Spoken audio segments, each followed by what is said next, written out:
ngihamba etown. Ngithola umyubaba umileko labantu yakhala utshontshela ifoni. Abantu bagcwele. Ngisondela eduze ngithi baba umuntu utshontshela ifoni yakho uyamazini. Athi angimazi khonapho lapha ngithwele ifoni yami. Hayi. Sithi nangu umuntu utshontshela ifoni yami.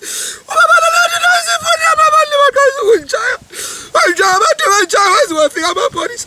Amapholisa bahamba nathi enkambeni baba. Abantu bathi sala tshale sala liyatshontsha lo sala legombe litshontsha ngozwa. Sifika amapholisa athi hlala lapha. Athi baba khuluma uthi ifoni yakho injani kakhuluma. Ubaba lana wabekhuluma la uthi ifoni yakho injani. Asikala babethi baba sinike inamba yakho. Sinike inamba yakho ifoni siyifoni. Baba ifoni la umpolisa lwana. Yabe aza umntana ke endini wesithi uthethe wami uthi ifoni yakho usetown. Ona basenjayile mlavuza ikhaya samazinyo sephumile. Ubaba lwana wabesethi ngimisoli mntana wami sengutshayise ngabantu. Wabefuna isikhwama sakho wabebamba umxhako ongako wama-100 usa.